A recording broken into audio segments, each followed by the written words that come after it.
Definitely should have had like 5 more mimosas.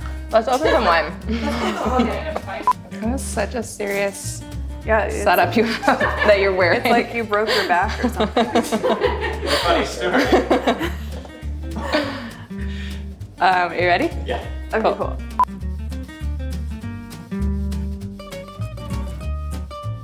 Hey guys, today we're in the McConnell's bake room.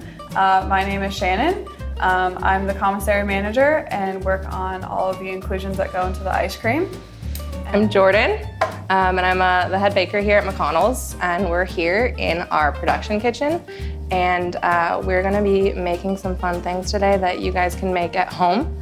We're gonna start with some ganache, which is kind of our basic everyday chocolate sauce that like anytime you'd want chocolate sauce, this is definitely the call. The chocolate we're using today is Guittard, from Guittard, which is kind of McConnell's best friend as a company. This is their dark coat ribbon, which is kind of designed to melt really nicely. So we love it for our ganache. Shannon's gonna boil the cream while I weigh out some chocolate. So it's 1 quart or 4 cups, and then 2 pounds of chocolate.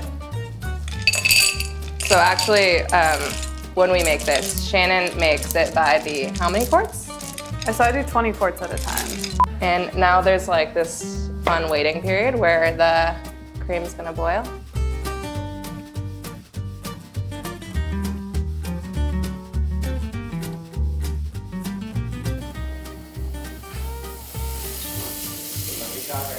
Yeah.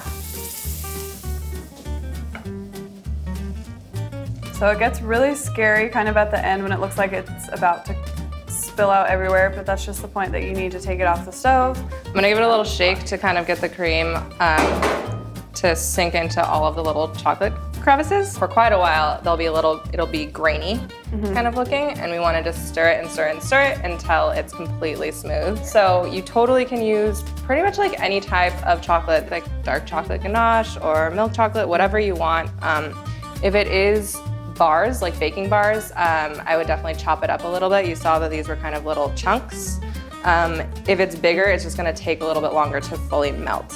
We're starting to get there, it's getting darker, and it's still pretty hot, so it's definitely still melting.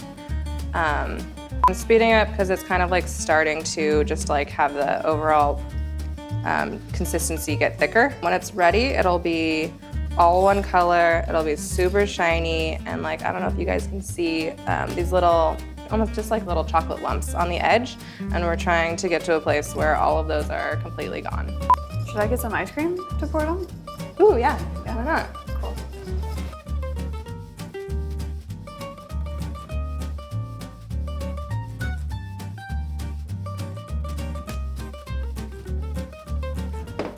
Do you guys have access to all the ice cream that you want? I don't know if we're allowed to say, but yeah, pretty much. There was a period of time where I was eating Turkish coffee for breakfast. It's a slippery slope. Yeah, it really is slippery. I had to detox. Am I done yet? I think so. Okay, that's great. Okay, cool. So this is vanilla bean. It's a McConnell's staple. It's a classic.